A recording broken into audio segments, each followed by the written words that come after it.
prosesnya sudah selesai, maka pertama kali di Rakyat Bersuara, ya, pada tahap awal ini, saya berikan pada Bung Rocky Gerung untuk memberikan wejangan. Silakan Bung Rocky.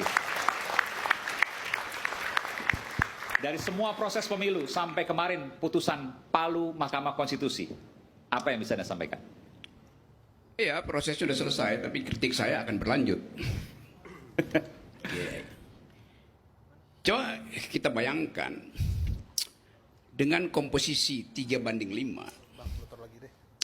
Prabowo akan memimpin 5 tahun ke depan.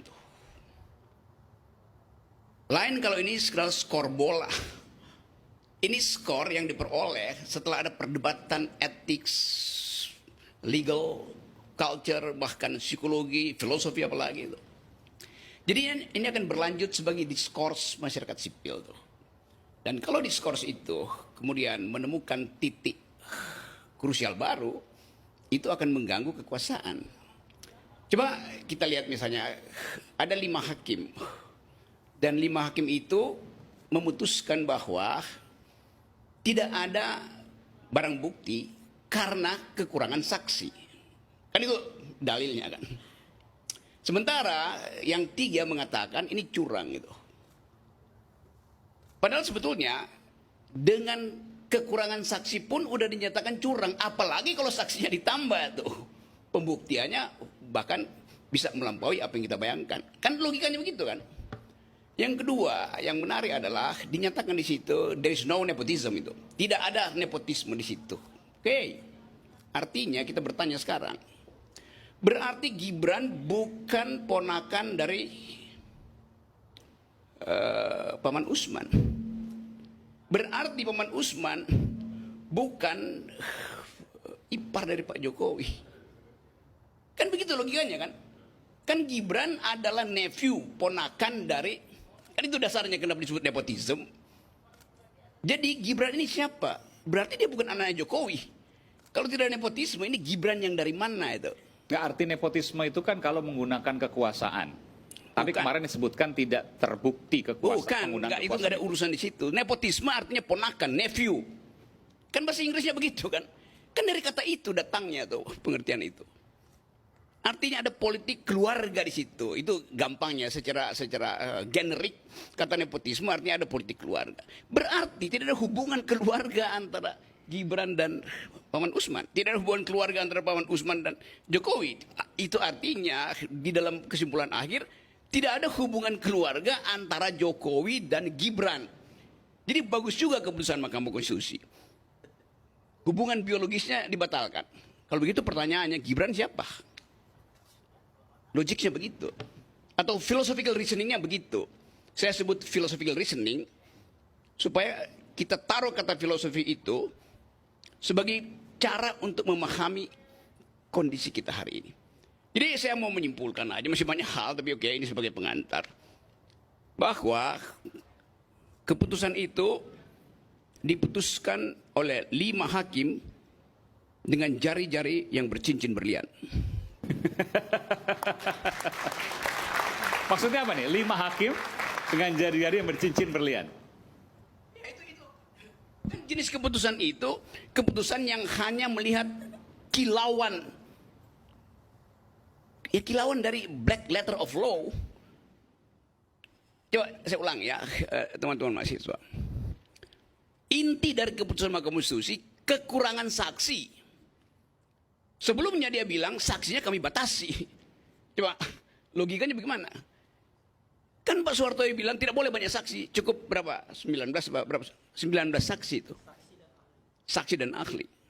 Sekarang dia bilang kami tolak dalilmu karena kekurangan saksi. Bukan kekurangan, Anda larang ditambahnya saksi. Kan logikanya begitu. Coba. Jadi dia membatalkan sendiri nalar dia tuh. Si Soehartoyo ini. Nah orang yang nalarnya batal itu cuma 2. Atau tidak sekolah, atau dia sekolah, tapi otaknya tidak cukup bercahaya dibanding cincinnya. Ini maksudnya mau menjawab yang viral-viral di media sosial itu soal cincin. Saya nggak peduli soal begituan. Oh, kirain Bu Rocky mau jawab. Saya mau terangkan itu seperti Okay. Kalau kita periksa, itu pentingnya nalar di dalam reasoningnya itu.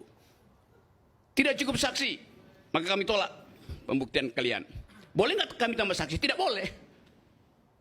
Kan tolol namanya kan cara berpikir itu kan. Itu satu soal. Yang kedua, soal puji-pujian pada 3 pendekar hukum itu. Apa benar buat 3 pendekar hukum ini, siapa namanya? Saldi Isra, Arif Hidayat, Mbak Eni itu. Betul-betul dari datang oleh karena kesadaran diri dia, atau sebetulnya ada desain juga yang menyebabkan mereka disenting. Tentu Pak Jokowi tahu bahwa mestinya 4. Suhartoyo juga mesti disenting. Tapi kalau begitu nanti deadlock gitu. Maka 1 dipindahin sebagai pro. Jadi yang 3 ini sebenarnya dimanfaatkan tanpa sadar untuk Bang memperlihatkan. Rocky, saya klarifikasi sedikit, ini teknis. Yes. Kalau 4-4 tadi ada Soehartoyo, dikabulkan kita. Karena ketua. Karena ketua. Oke. Apalagi karena itu tuh. Jadi memang dideteksi bahwa bahaya kalau 4. Saya bahkan masih bilang tadi deadlock tuh. Supaya ada huru hara ya maksud saya tuh. Tetapi Jokowi mungkin pintar. Kalau semuanya setuju, citra mahkamah di internasional hancur. Mesti dibikin ada dissenting Saya pikir nanti opinion. bisa dijelaskan juga apa kaitan dengan Pak Jokowi. Karena Saya mesti itu harus dijelaskan juga Bung Rocky. Jangan Oke. sampai kemudian ini menjadi tudingan, fitnah dan lain sebagainya. Bukan, karena itu saya bilang, saya mesti bikin hipotesis itu. Supaya orang jangan terlalu puji-puji itu. Kan dasarnya begitu kan. Ya memang dari segi nurani oke, saya kenal Saldi, saya kenal Arif, saya kenal Weni. Bu Eni. Tapi saya nggak kenal Soehartoyo, itu masalahnya kan. Yang tadinya mempromosikan diri sebagai tokoh moral di situ kan Soehartoyo bolak-balik semua media mengatakan akan ada sesuatu keputusan yang bermakna bahwa ini akibat dari keadaan cawe-cawe segala macam itu. Jadi dari awal dia mensponsori ide bahwa keputusan akan ethically proved, akan punya moral. Dia pindah tuh. Jadi artinya 3 ini sebenarnya ditipu oleh Soehartoyo. Kan Soehartoyo kasih sinyal bahwa kita disenting ya. Soehartoyo pindah tuh. Coba kalau seandainya cerita seperti itu kan harus ada dasar dari faktanya. Ini kan narasi yang kemudian Ini sampaikan. bukan soal dasar fakta. Kalau fakta memang itu faktanya. Justru karena faktanya itu mencurigakan dan saya sekarang mesti pakai logika saya. Tentu Anda mau protes itu. Apa bedanya logika dengan halusinasi? Apa bedanya dengkulmu dengan otakmu? Itu aja. Nah ini pertanyaan saya serius. Pertanyaan saya serius. Apa bedanya ketika Anda mengatakan saya harus fair juga. Oke, saya jawab ya. Ya. Bayangkan misalnya, kalau saya nggak terangkan itu, kendati dalam status halusinasi itu, semua orang puja-puji itu. Belakangan nanti akan ada yang nulis buku misalnya Now It Can Be Told, bahwa ternyata rekayasa itu diam-diam tanpa disadari oleh 3 hakim itu dikunci di dalam halusinasi itu. Jadi 3 hakim ini dibuat halu oleh Jokowi. Mereka ini korban halusinasi Jokowi. Nah, tahu nggak jalan pikirannya tuh? Secara normal kita puji, tentu saya akan puji itu. Tetapi ini soal politik. Do think the unthinkable.